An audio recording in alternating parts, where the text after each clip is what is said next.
Bonjour et bienvenue dans cette dernière édition de l'automobile dans tous ses états. L'émission du jour s'intitule Mordu de l'automobile. Le mondial de l'automobile, c'est la passion pour la voiture sous toutes ses formes. Prototypes et nouveaux modèles sont bien évidemment à l'honneur, mais nous n'oublions pas pour autant nos glorieux aînés, sans nostalgie, mais avec passion. Qu'il s'agisse de bandes dessinées, de cinéma, d'enchères ou de romans, nous leur accordons une place particulière, d'où le titre de cette émission, Mordu de l'automobile, que je vous répète. Et voici les invités qui ont accepté d'y participer. Thierry Dubois est illustrateur, scénariste et organisateur du désormais très célèbre embouteillage de la Nationale 7. Il nous dira tout sur cette artère qui fait battre le cœur de dizaines de milliers d'amateurs. Thierry Coët est rédacteur en chef de La Vie de l'Auto et c'est à ce titre un témoin privilégié de la passion sans faille des amoureux de vieilles mécaniques. Mathieu Flonneau est maître de conférences en histoire contemporaine et commissaire de l'exposition L'Auto fait son cinéma, une exposition émouvante et passionnante que nous évoquerons ensemble. Enfin, Thomas Morales est journaliste automobile mais aussi auteur de livres sur l'auto et romancier. Nous parlerons ensemble de sa passion pour l'automobile sous toutes ses formes. Mais pour entamer cette émission, je me tourne vers Thierry Dubois. Thierry, entre la Nationale 7 et vous, ce n'est plus de l'amour, c'est de la rage. Et l'explication de cette passion dévorante, c'est quoi ? Disons que ça fait à peu près 25 ans que je m'intéresse à la Nationale 7. En fait, ça a commencé parce que moi, je suis dessinateur à la base. Comme j'aimais beaucoup dessiner les voitures et les ambiances automobiles, j'ai recherché des endroits où on retrouvait des ambiances de vieilles routes. Et donc, j'ai commencé à parcourir la N7 avec un appareil photo. Et puis, en fait, je me suis aperçu qu'il n'y avait pas grand-chose sur l'histoire de cette route. Donc, j'ai commencé à rencontrer les gens, à recueillir des témoignages, à prendre des photos. Et puis, bon, c'est devenu vraiment je ne vais pas dire une seconde activité, mais une passion dévorante. Oui, ça a l'air. Hein. On le verra tout à l'heure, mais j'ai présenté cet ouvrage. Je ne sais plus combien ça fait de pages, mais c'est effectivement un sacré pavé, magnifiquement documenté. Vous savez, ma passion, c'est vraiment la documentation, l'image. Combien de temps de travail ? Je dirais que c'est 15 ans de collecte. Et un an de travail. Oui, mais bon, c'est du plaisir, tout le temps. Bien sûr. Parce qu'en plus, je vous dis, c'est le bonheur de travailler dans quelque chose où il y a eu peu de choses avant, donc on défriche beaucoup et c'est passionnant. C'est clair, mais de toute façon, c'est l'image que vous avez dans le grand public. On est, comme souvent en période de crise, on se rapproche des valeurs anciennes, et ça, c'est vrai qu'à travers le dessin, à travers ce que vous nous racontez, on y reviendra tout à l'heure, mais c'est quelque chose d'assez passionnant. La Nationale 7, vous savez, c'est le symbole des vacances des 30 glorieuses. Payés, oui. Alors vous voyez, les 30 glorieuses, ça fait un peu rêver aujourd'hui, quoi. Et donc, c'est le symbole des vacances et des congés de cette période-là. C'est clair. On reviendra un petit peu tout à l'heure, mais on a justement des images parce que vous êtes également sur cette Nationale 7, vous êtes tellement passionné que vous y recréez les embouteillages qu'on avait pu connaître pendant les congés payés. Et donc, on va y revenir juste après, mais on a un sujet vidéo sur l'un de ces embouteillages que la régie va pouvoir nous lancer. On va le regarder, on l'écoute et puis on en reparle juste après.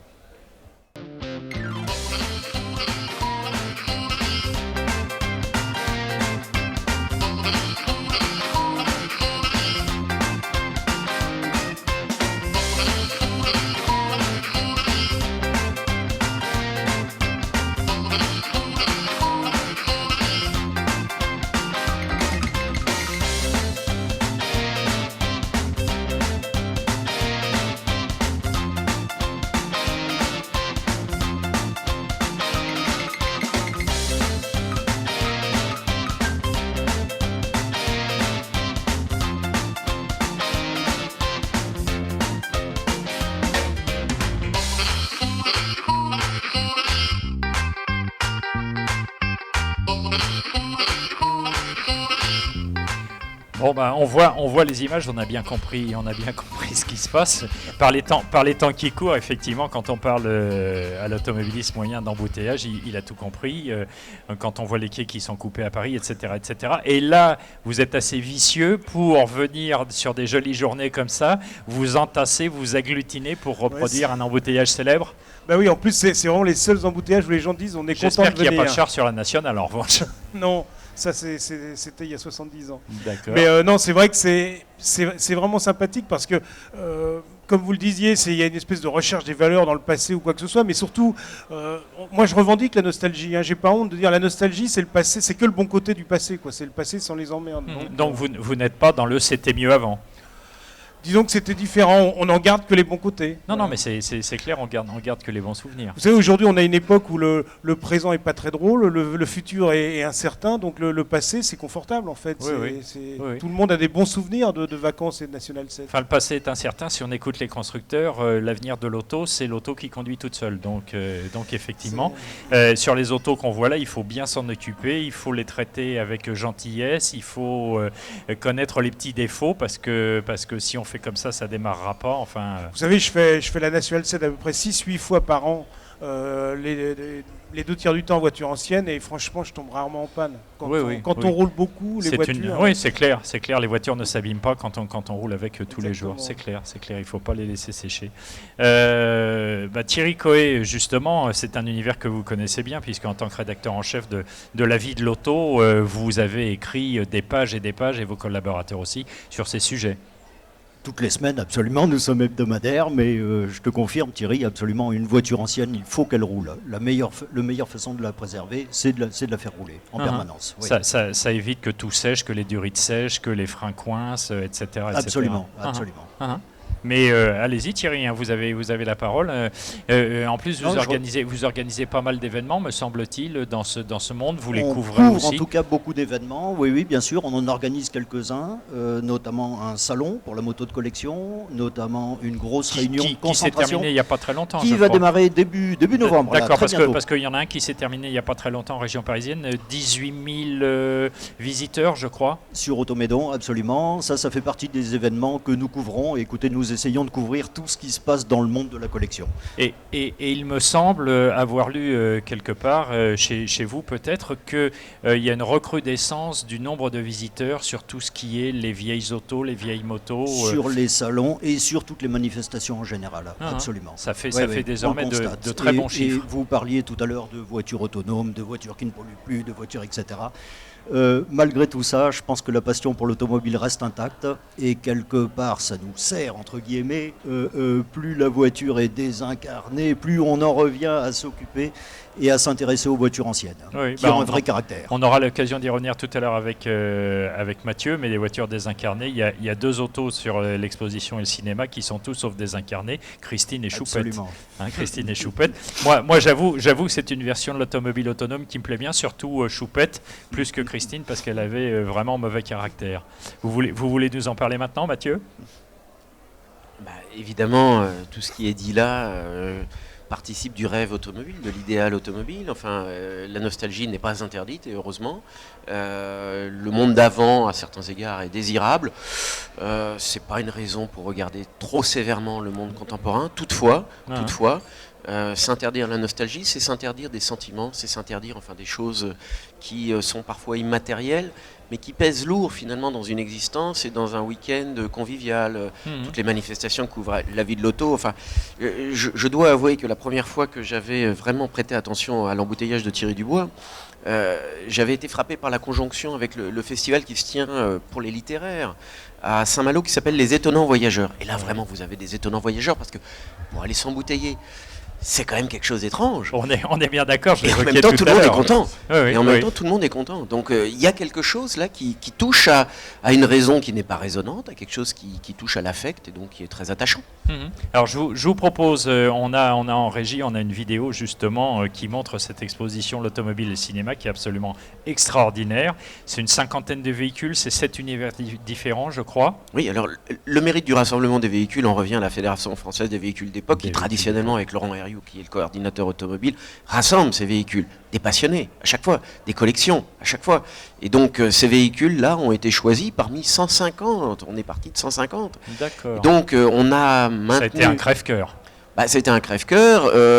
Il y a des images de l'INA qui viennent compenser certains manques, c'est-à-dire que si on n'avait pas eu la 2 chevaux du Cornio à l'écran, elle aurait manqué. On a vu beaucoup d'images de films effectivement qui viennent en support. Absolument, et puis ça donne une ambiance. Je reviendrai peut-être sur la philosophie du hall, qui est à part. Il n'y a rien à y vendre.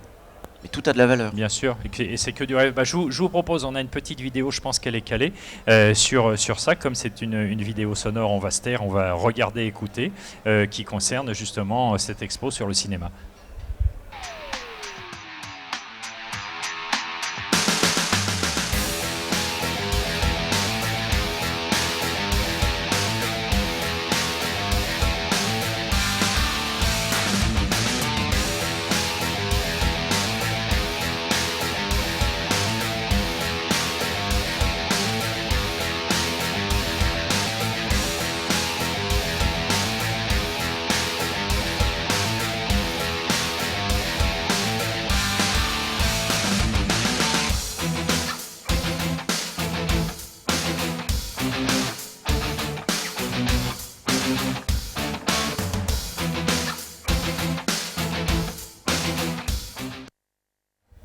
Voilà, on termine sur Ghostbusters et puis on a vu ce qu'on pensait être la voiture de l'avenir, Retour vers le futur avec la DeLorean.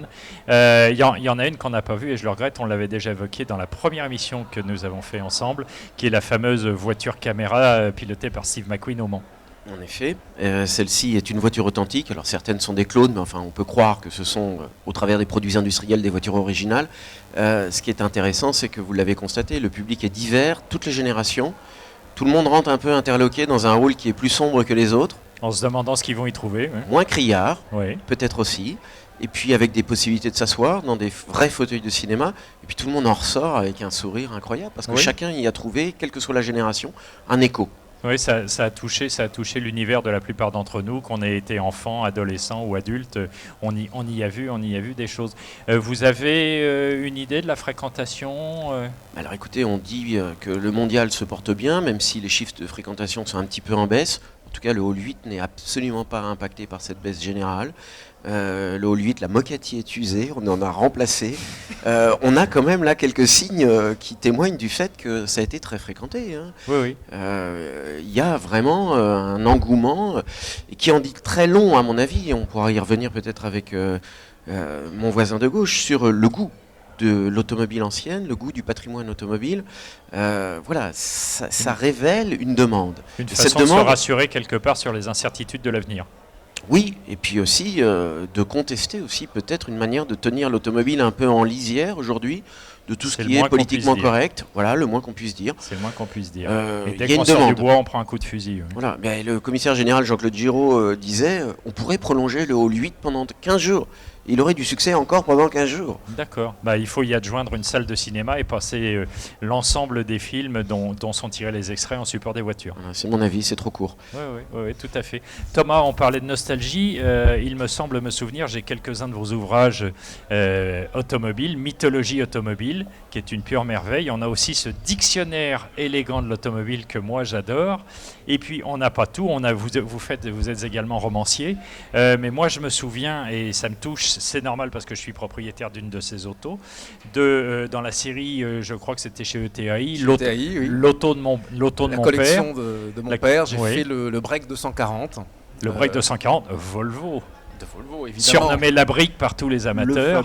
Le fameux break 240, Ouais. qui a une importance assez considérable dans le cinéma, Oui. dans le cinéma américain. Américain, c'est clair. Et À chaque fois qu'on voit alors je suis désolé, mais à chaque fois qu'on voit un professeur de faculté serial killer et tout ça, il est dans un break Volvo de 40. le dernier Woody Allen, C'est pas il faux. roule dans une Volvo, C'est voilà. pas faux. Le plus souvent, c'est ça m'a frappé. Je suis sensible à cette auto et pour cause, mais très souvent, c'est des universitaires un peu bizarres, décalés. Bah, oui, c'est l'intello décalés. américain, mais bon, c'est la conquête du marché Regarde américain pas par comme ça, Volvo. Thomas. Et aussi dans beaucoup de séries, Oui, on oui. voit Ça a changé. Là, on avait la DS du Mentaliste, on avait la 403 de Colombo. Ouais. Mais dans les séries télévisuelles actuelles, on a encore pas mal de voitures anciennes. Hein. Ouais. Vous avez la série K1, qui est un flic à Lyon. Il Absolument, roule en avec sa coupé 504. 504 V6 en plus, me Oui, semble-t-il. voilà. Ouais. Non, les voitures anciennes, ça fixe l'imaginaire. Donc les réalisateurs utilisent. C'est une bonne ficelle. Oui, ça donne un peu d'épaisseur au personnage. Tout à fait. Donc patientons une quinzaine d'années et on verra nos détectives privés en Zoé ou en voiture autonome. Ah, je suis moins sûr. Ah, mais il n'y a pas de raison. Non, il n'y a pas de raison. Attendez, ça arrivera. Non, ça mais arrivera. on en rit aujourd'hui, mais on sait que la marche du progrès est inéluctable et qu'on risque d'arriver à des choses comme ça. Thierry, je voulais revenir vers vous. National 7, il y a plein de choses à expliquer. À l'origine, c'est une voie aurélienne. Enfin, ça a 2000 ans d'âge. On peut dire oui facilement que la National 7, c'est notre route 66 à nous. Oui. Si ce n'est que son histoire, elle est 20 fois plus importante que celle de la route 66, puisque c'est vraiment 2000 ans d'histoire. Bien sûr. C'est par là que les Romains sont arrivés en Gaule. C'est par là que toutes les invasions sont passées. Il n'y a pas un événement en fait en France qui n'ait pas impacté d'une façon ou d'une autre la National 7. Et donc il y a ces 2000 ans d'histoire, et puis il y a ces 30 ans de légende qui sont faits, je dirais, entre 1935 et 1965, où c'était la route du soleil, quoi. La route des congés payés. Les années que vous venez citer, 35-65, la quasi-totalité de ce qu'on voit, c'est-à-dire que quand quelqu'un veut participer à ce fameux embouteillage, si son auto ou si son ce véhicule... sont les millésimés les plus favorables.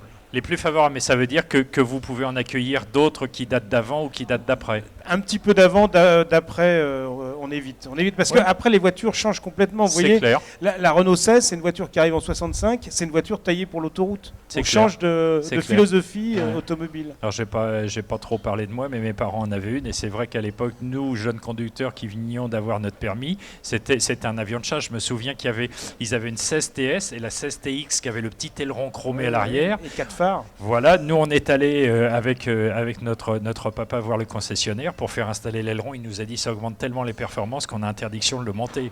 Aujourd'hui, quand on entend ça, on est mort de rire.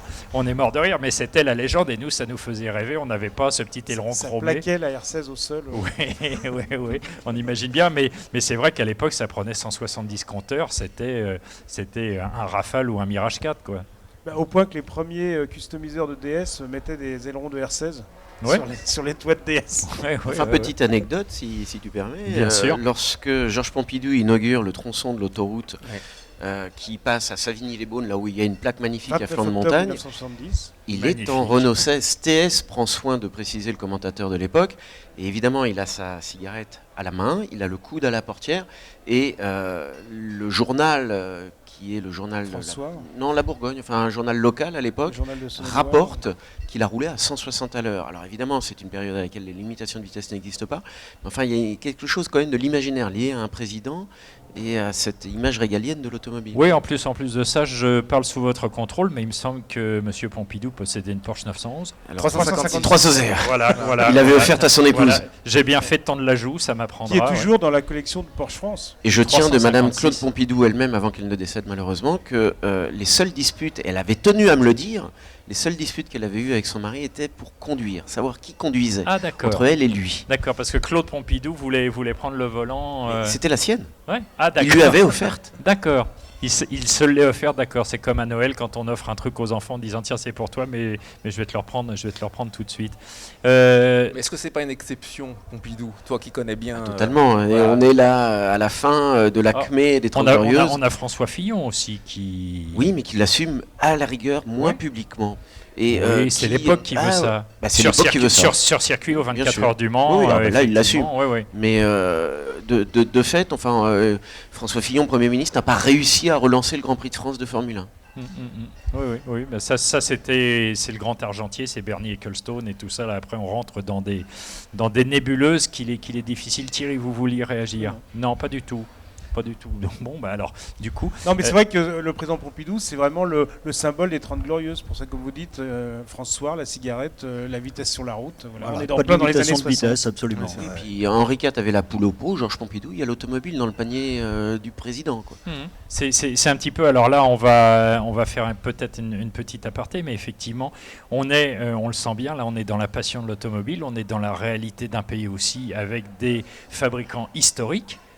Qui ont été un exemple pour beaucoup de marques partout ailleurs en Europe, parce qu'il y a un savoir-faire français indéniable. Et puis aujourd'hui, on est dans le tout coercitif, où l'auto, il faut qu'elle soit électrique à hydrogène, et puis c'est pas bien de rouler si on est tout seul dans sa voiture, ce qui peut se comprendre dans certains cas, etc. À ceci près que je ne regretterai pas les 18 000 morts de 1972. Non, mais donc cette dimension-là, elle doit être prise en considération. Et donc l'auto Oui. doit être gouvernée, l'auto doit être réglementée. Le radar n'est pas là que pour vous embêter. Oui, mais on voit qu'on arrive à la faillite du système malgré tout. En Angleterre, qui a été le premier pays à mettre des radars automatiques, ils sont en train de les enlever parce qu'ils se sont aperçus qu'ils étaient arrivés au bout du Oui, système. mais l'anglais est aussi beaucoup plus civique. Aux États-Unis, alors que la vitesse est vraiment sévèrement réprimée, ils sont quand même à 30 000 morts. Par rapport à la France, ça fait beaucoup plus. Oui. Ah oui, mais Au vous par avez rapport au un pays nombre de d'habitants. 330 millions d'habitants. Oui, Et après on conclura là-dessus parce qu'on est un petit peu en train de sortir de notre sujet. Mais sur ces 3300 morts, je crois qu'on est à 3300 morts aujourd'hui, depuis 15 ans, vous avez toujours 1200 morts dus à des conducteurs alcoolisés.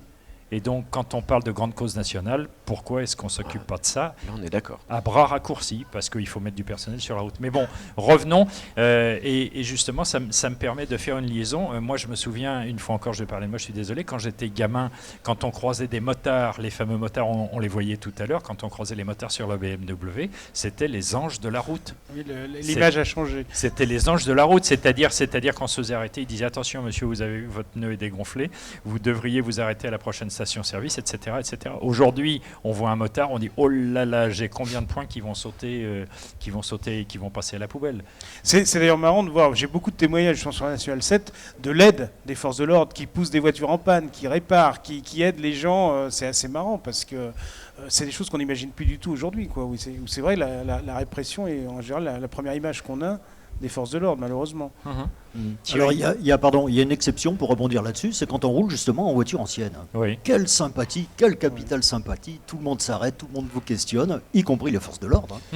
Mais je dirais, pardon, il y Allez-y, a, je vous en une prie. vingtaine d'années, quand on avait une voiture ancienne, on se faisait facilement arrêter parce qu'on était sûr qu'il y avait quelque chose qui n'allait pas. Aujourd'hui, on se fait quasiment jamais arrêter, à moins de téléphoner, quoi. Même Madame Hidalgo a accordé un passe-droit, ou en tout cas aménagé pour les véhicules de collection. Absolument, par rapport aux futures réglementations sur Paris. Oui, oui, oui. En même temps, quelque part, c'est normal. Vous savez, les voitures de collection, en moyenne, en France, elles roulent 1000 km par an. Vous voyez que c'est pas grand-chose. Oui, 1000 Principalement le week-end. 1000 km par an, c'est à peu près 12 fois moins que le français moyen. Je crois qu'on est entre 10 et 14 000 km par an pour la plupart des Français. Ouais, je crois que c'est 17 000 km, mais enfin, environ, ça dépend. Oh, ça 17, dépend. 17 ça me 15 paraît 000, beaucoup. C'est Ouais, ouais. descendu, remonté un petit peu. Voilà. Ouais, en fonction de la fluctuation du prix des carburants, principalement. Aussi, Ah. oui, oui. Oui, tout à fait. Je serais bien revenu, Thomas, sur ceci et sur les romans, parce que Sur les romans, oui. Ouais, Sur l'automobile dans les romans. Oui, Moi, je suis arrivé. et dans les vôtres, entre autres. Ouais, moi, je suis arrivé à la passion automobile par la littérature. Voilà. Oui. Même si mon père est un passionné, un collectionneur, c'est surtout en lisant les écrivains des années 50 voilà, que j'ai eu cette passion On veut des d'auto. noms. Alors notamment ce qu'on appelle le courant des hussards. Donc le plus connu des hussards est Blondin avec un singe en hiver. C'est pas celui qui a beaucoup roulé. Hein. Il avait plutôt l'habitude de faire les bars. Hein. Et c'était un piéton. Et quand il faisait le Tour de France, il était derrière, sur la banquette arrière. On le retrouve dans la scène mythique. Quelque part, il a mis toute son expérience dans la scène mythique du bar. Et dans ces écrivains-là, vous avez Roger Nimier qui est décédé. Lui, l'a payé en septembre 62 sur l'autoroute de l'Ouest en Aston Martin. Alors, j'ai pas sûr qu'il conduisait. Oh non, maintenant on est même à peu près sûr que c'était pas lui qui conduisait, mais bon, avant ça, on a Paul Morand. Voilà, alors Paul Morand, c'est peut-être le plus grand écrivain du XXe siècle, on va dire avec Céline. Et Morand, c'est un passionné d'automobile. Je crois qu'il en a possédé plus d'une trentaine. On le voit souvent en photo avec une Bugatti au pied de la Tour Eiffel, également en 300 SL aux côtés de Pablo Picasso. Donc toute sa vie et jusqu'à presque à plus de 80 ans, il conduisait encore une Porsche 911. Et donc moi j'ai souvent fait un parallèle entre ces écrivains qui adorent l'automobile et leur style. Voilà. Je pense que les stylistes en littérature sont des gens qui généralement ont aimé les belles voitures. Voilà. Sont sensibles aux belles carrosseries. Plus on avance dans le temps, moins les écrivains ont été sensibles à la chose automobile. J'ai récemment fait un article justement pour couvrir, on va dire, 50 ans de littérature et d'automobile. On peut considérer qu'après les années 80, il n'y a quasiment plus le personnage automobile dans un roman disparaît. Dans les années 70, on a encore le néopolar. Oui. Alors Manchette, ADG, ces gens-là, dans le polar un peu brut, il y a encore des voitures, il y a encore des courses-poursuites, et puis après ça disparaît. On retrouve ça dans le cinéma, donc Oui. c'est pareil. Et le c'est le même cinéma, c'est la phénomène, même chose. Mais c'est vrai qu'on avait eu l'occasion d'en parler avec Mathieu, auquel je vais laisser la parole. Le cinéma et l'automobile sont quasiment nés en même temps. Et donc ça a été tout de suite un mariage de raison. Et puis c'était spectaculaire, on pouvait faire plein de choses avec l'auto. C'est l'image du cinétisme du XXe siècle, de cette vitesse qui anime les existences. Effectivement, les deux arts sont contemporains à la fin du XIXe. Même si le premier film, c'est un film qui montre une locomotive, la fameuse Frères Lumière à La Ciotat, la voiture arrive très vite, et la voiture arrive dans tous les modes, dans tous les genres. Le cinéma burlesque, le cinéma de tragédie, la science-fiction, très vite aussi, Et vous évoquiez Oui. Christine tout à l'heure, bah évidemment. Oui, oui. Les premières voitures autonomes, les voilà. Il y a un répondant sur les écrans. J'ai un autre roman que Thomas a écrit, dans lequel il arrive à distiller des éléments. Il y a un fond d'écran de télévisuel, de télévision derrière. Mais il arrive à chaque fois dans ses écrits, eh bien, à distiller des pages qui sont savoureuses sur la voiture, parce que c'est des petites madeleines de Proust à chaque fois. Et c'est assez rare. Oui, oui, oui. Non, non, bah, nous n'allons pas nous en plaindre. Félicitations. Thierry, je voulais revenir à vous. En dehors de ce pavé, et quand je dis pavé, c'est pas péjoratif, loin s'en faut. Avec votre complice Jean-Luc Delvaux, vous faites également des choses comme ça, qui sont les enquêtes de Jacques Gippard. Alors justement, c'est une bande dessinée et j'ai pas voulu tomber dans le travers des aventures d'un pilote ou d'un chauffeur routier. Ouais. Non, c'est vraiment des enquêtes policières, mais qui sont toujours très dans le milieu d'automobile, sur la route ou Oui, oui. bien entouré d'automobiles. Dans une station-service, la station du Clair de Lune ou les Pinardiers, où là, C'est près de Marseille. on donne le bon rôle. Oui, bizarrement, c'est tout près de la Nationale 7. Et en encore. plus, il y a toujours un fond de vérité partout. Oui, oui. Et puis on voit à chaque fois, il y a des petits plans. Il était à tel endroit sur la Nationale 7. Tel événement de l'histoire s'est passé à tel endroit sur la Nationale 7 et ainsi de suite. C'est une passion de tous les instants, c'est une passion dévorante, ça. Oui, et puis je pensais un jour arriver un peu au bout, puis en fait, plus on cherche, plus on creuse, plus on trouve, et c'est passionnant, parce qu'en fait, la Nationale 7, je la connais bien dans sa globalité, mais dès que je vais dans un village, j'ai tout de suite les gens qui la connaissent sur les 5 km autour. Bien sûr. Et c'est toujours passionnant. Et alors qu'est-ce qu'on fait? On vous arrête, on vous amène dans une grange en disant faut que je vous montre ça. Oui, toujours. Le meilleur moyen, c'est de s'arrêter dans le café. Dans Oui, un café, dire est-ce c'est qu'il y a clair. quelqu'un, vous savez, la Nationale 7, et tout de Ouais. suite ça démarre. Il faut Ouais. avoir le temps. Bien sûr. Déjà, il faut vraiment pas compter son temps. J'allais dire un routier, mais ils ont un petit peu disparu. Non, il y en a encore Ouais. des sympas. Vous savez, le routier, c'est le resto donc pour chauffeurs où on retrouve une ambiance familiale. Donc C'est c'est clair. toujours Une sympathique. ambiance et des plats familiaux. Donc en plus, c'est un bon rapport qualité-prix. Et, Ah, toujours, c'est toujours valable. Hein. et on a, Pour on- 10 ou 11 euros, on peut très bien manger à Ouais, midi. ouais, ça fait rêver. Ça fait rêver. À En Paris, plus, oui. Plat entrée, Ah oui, dessert, c'est café et boisson. il y a de quoi faire. Oui. D'accord, d'accord. Mathieu, on en parlait tout à l'heure. Il y a ça. On parlait des 30 Glorieuses avec Thierry. Les 30 Glorieuses, par l'intermédiaire du CCFA, vous avez publié ça. Et c'est pareil, on se régale. Si on aime l'automobile, on se régale vraiment parce qu'il y a plein de belles choses. Ça rappelle même totalement l'univers évoqué par Thierry. On voit des stations-service, hôtel, bar, restaurant, les routiers, j'en parlais, spécialité béarnaise. Donc on savait qu'en sortant de là, après, on pouvait aller faire la sieste avant de reprendre le volant. Parce que même si à une certaine époque, dans les guides Michelin, on disait un petit cognac avant de reprendre la route vous permettra de durer plus longtemps. Oui, merci de le signaler.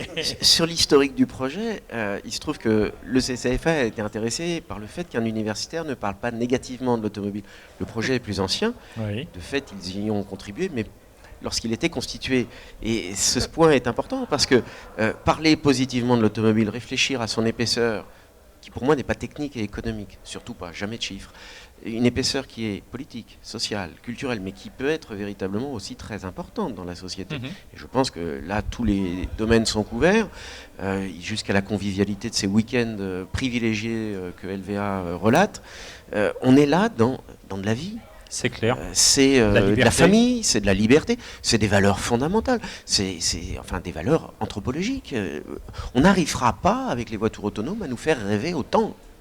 Ça, J'en c'est suis clair. convaincu. Oui, c'est clair. Moi, quand on me parle de voiture autonome, je me dis, je vais prendre le train. Ça existe déjà, Oui. vous avez raison. Oui, oui. Voilà. Oui. Enfin, vous noterez aussi. J'ai lu avec beaucoup de plaisir le livre de Mathieu, justement, et je l'ai détaillé. Et pour moi, je le résumerais, ça me donnait l'impression que c'est l'histoire de gens qui n'avaient pas de voiture et qui rêvaient d'en avoir, pour arriver à des gens qui avaient tous des voitures et qui rêvaient de ne plus en avoir. De ne plus en avoir. C'est vraiment ça. C'est magnifiquement résumé, merci. Certains, oui, absolument. Oui. Mais c'est d'ailleurs assez inquiétant parce que de laisser comme ça de côté quelque chose qui a été conquis, patrimoine. quelque chose qui a été, alors un patrimoine évidemment, on y reviendra, mais quelque chose La qui est, liberté. quelque chose qui a été effectivement, on échappait aux assignations, on échappait au collectif. Enfin, voilà, il y a quand même des éléments de liberté Est-ce que individuelle. tes collègues, confrères partagent ton enthousiasme pour les 30 Glorieuses? Parce que j'ai l'impression que tu es quand même l'exception dans l'université Disons française qu'avec beaucoup qui parle C'est pour ça l'automobile que Mathieu est en sur bien. ce Voilà. plateau. En tout cas, je tâche de restituer leur noblesse à quelques idéaux qui sont, pour certains, effectivement dématérialisés ou qui perdent de leur conscience. Moi, je vois des gens autour de moi, des universitaires qui ont une grande intelligence des questions, qui analysent de façon multifactorielle les problèmes, se réjouir pour les smartphones, se réjouir pour ces questions-là. Je me dis, mais ils sont en train de construire leur servitude. Autour de l'automobile et de l'automobile ancienne, vous n'étiez pas tracé, où la liberté, c'est comme le dit Marcel Proust, de partir à la mer quand on veut. Eh bien, ceci, ça disparaît. Oui, c'est-à-dire désormais on part quand on peut. Et puis avec un œil rivé sur le compteur, un autre pour essayer de repérer le radar ou le piège qui va vous tomber dessus, c'est un petit peu moins, ça fait moins rêver. Bien sûr, bien sûr. Ça fait moins rêver. Thierry, vous avez des remontées, j'imagine, de tous ces gens. Déjà, vous avez des remontées de vos abonnés, qui sont assez nombreux, je crois. Vous avez des remontées de vos lecteurs et tout ça. Ils vous expliquent leurs raisons profondes, leur attachement à tout ce monde de la voiture ancienne. On en revient à ce même mot, c'est nostalgie, globalement. Uh-huh. Globalement, c'est la voiture de leur enfance. Les voitures des 30 Glorieux sont quand même très très très importantes. Ça a vraiment marqué notre pays. Bien sûr.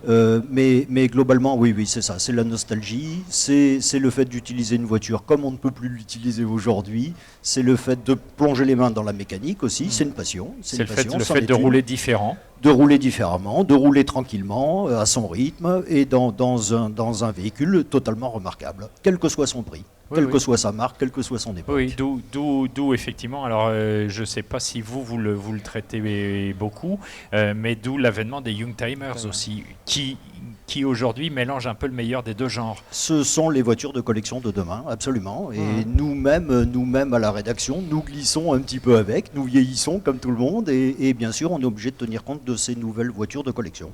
Ce sont maintenant des voitures de collection. Et est-ce qu'on n'a pas abandonné les avant-guerres ? Ou est-ce qu'il y a toujours une partie de collectionneurs férus d'avant-guerre ? Parce qu'on a l'impression que moi je les vois quasiment plus. Et pourtant il y a beaucoup de manifestations encore. Et puis ça c'est un très bon signe. On a beaucoup de jeunes qui s'intéressent de plus en plus aux avant-guerres. Parce que la question sous-jacente, c'est, vous me direz Thomas si je me trompe, c'était est-ce que les Youngtimers ne sont pas en train de pousser de prendre le dessus sur les... Non, je ne pense pas. Comme les voitures des années 60 poussaient les voitures des années 30 il y a 20 ans. Moi, Potra, il me voyait arriver avec une Ami 6, il me disait t'es content avec ta voiture d'occasion ? Absolument. Et il y a quelque part un aspect économique aussi à ce phénomène Youngtimer, c'est que ce sont aujourd'hui en tout cas des voitures à peu près abordables. Oui, parce que les voitures des années 50, 60... Ça commence à chiffrer de plus en plus. Absolument. Le marché s'est quand même un peu emballé. Oui, et puis... Pas pour les populaires, non, en général. Une belle populaire. Oui, vous roulez en 404. Une belle 404. On va dire c'est 5-6 000 euros. Voilà, en bon état, c'est environ 5 000. Ah bon, on va avec 5 000 euros, on va acheter une voiture de collection. D'experts. Oui, on peut d'ailleurs en profiter pour passer derrière dans les écrans. On a des images de la vente aux enchères de chez Coys, qui était une première mondiale pour le mondial, justement, puisqu'en presque 120 ans de mondial, on n'avait jamais eu de vente aux enchères. C'est extrêmement bizarre quand on le dit, mais c'est la réalité. Et puis, il y a eu des choses, j'ai plus les prix en tête, mais on est à 378 000 euros pour l'auto qui a été vendue la plus chère. On a un record du monde avec une Tesla Roadster X qui a été de 2009, qui a été vendue 55 000 euros, quelque chose comme ça. Mais c'est dans sa partie, c'était un record du monde. On s'aperçoit effectivement, alors on l'a déjà dit tout à l'heure, on s'aperçoit que c'est l'auto ancienne, l'auto de collection. Alors, est-ce que c'est un placement ? Ça a été le cas pendant un moment. On a vu des valeurs astronomiques et on se disait que les gens qui avaient acheté ça allaient les garder 10 ou 15 ans autour du cou avant de pouvoir les revendre et de faire la culbute dessus. Mais je crois que de plus en plus, c'est de la passion. C'est de la passion. Les Youngtimers, on en parlait tout à l'heure, ça cumule le meilleur des deux genres. On a une auto plutôt fiable, qui tient bien la route, qui freine bien, qui est confortable, pas bruyante, qu'on peut faire entretenir facilement, pour laquelle on trouve encore des pièces. Donc c'est plutôt rassurant par rapport à tout ce qu'on est en train de faire au niveau coercitif.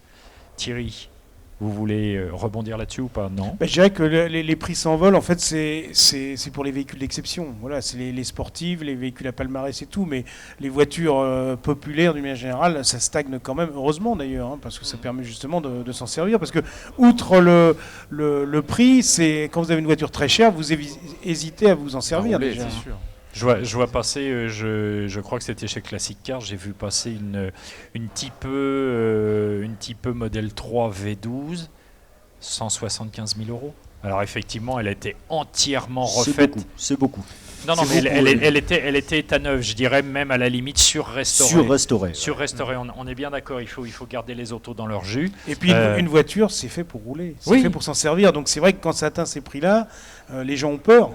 Parce qu'un accident, elle peut être Ouais. détruite. Oui, oui, oui, oui. Et donc il faut que ça reste quelque chose, un plaisir. Oui, de- oui, de non, mais rouler. c'est sûr, on l'a évoqué tout à l'heure, une auto qui roule pas, il y a les durites qui sèchent, les freins qui coincent, les pneus qui s'abîment, etc. Voilà. Et pardon, vous parliez de spéculation, certainement il y en a eu, certainement il y en a encore un petit peu, sur certains modèles ou certaines marques, comme tu disais Thierry, tout ce qui est rouge par exemple, avec un cheval Oui. cabré, ça Oui. continue à prendre Mais de la valeur. justement, chez Coys, ils faisaient la différence, ils étaient tout fiers d'en avoir une grille métal foncée, une Ferrari. Donc Absolument. Mais je pense que le phénomène, cet aspect spéculation est quand même marginal. Oui. Les plus gros collectionneurs du monde, y compris les Californiens, sont des gens passionnés. D'abord, c'est pas Oui. pour placer de l'argent. Oui, et ça veut dire qu'ils roulent avec leurs autos. Absolument. En revanche, Californie, on parlait de quoi? Pebble Beach, on parlait de choses comme ça. Elles sont tellement belles qu'on tombe par terre. Mais est-ce C'est que le top mondial, Oui, là. mais est-ce Bien qu'aux sûr. États-Unis, justement, ils n'ont pas basculé dans la surrestauration? Bon, alors ça c'est personnel, mais moi je trouve. Oui, Oui. absolument. Oui. Oui, d'accord. Ben, au point d'ailleurs que maintenant la mode est à retrouver les patines d'origine. Oui. Et la collection Bayon en a été la démonstration. Oui, là c'est vraiment. Le but c'est... Oui, Un peu de poussière dessus. on voit, alors j'ai eu l'occasion d'en parler dans une autre émission, mais il se trouve que en repartant ici un soir, je me suis retrouvé, j'étais en 2 roues et je me suis retrouvé avec mon voisin de file en Bugatti 35. Extraordinaire. Un couple en Bugatti 35 et qui était dans son jus, qui brillait pas de mille feux et tout, qui était dans son jus. Et il n'y a pas un 2 roues, du coup j'étais coincé, on était chacun à notre tour et ceux qui arrivaient, même si ça roulait, ceux qui arrivaient à sa hauteur s'arrêtaient, prenaient leur temps, discutaient et c'était extraordinaire. Et je me disais, je suis en train de rêver complètement, j'ai une Bugatti 35 avec un couple à bord qui devait avoir une 60aine d'années.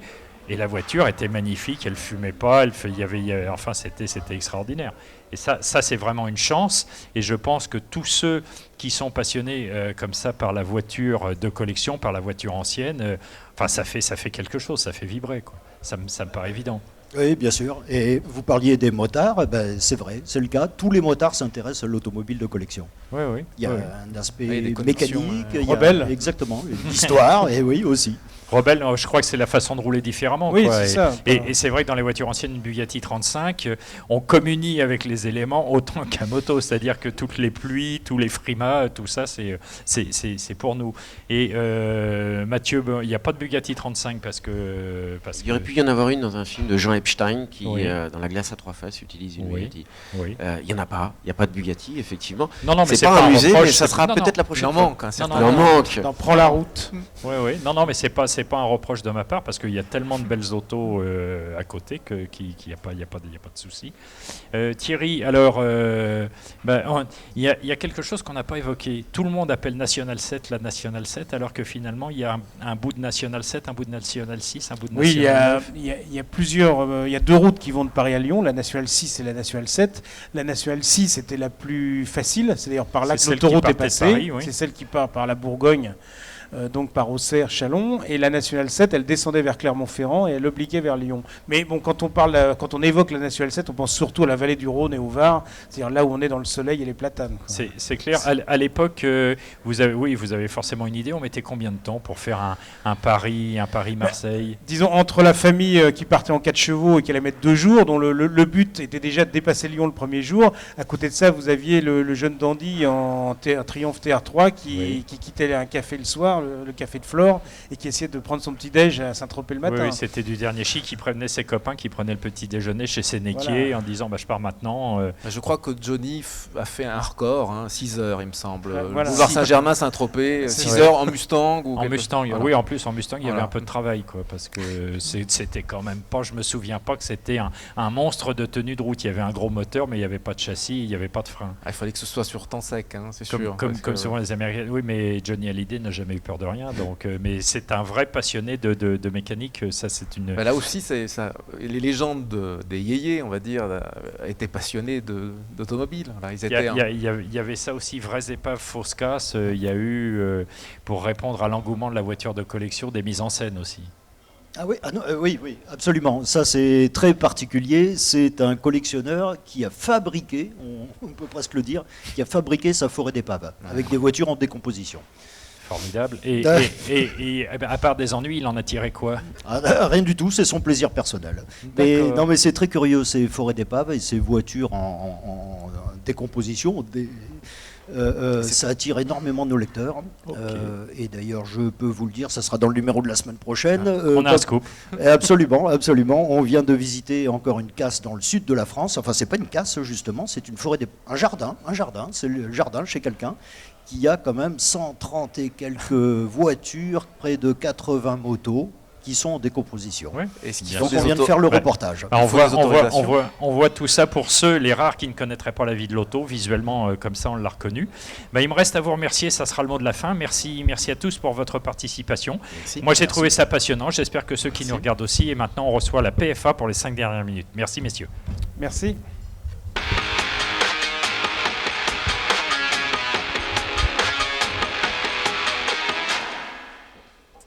Et avec nous pour le deuxième épisode de cette saga avec Renault, l'exemple de Renault qui s'intitule « Venez comme vous êtes ». Je sais, ça vous rappelle quelque chose.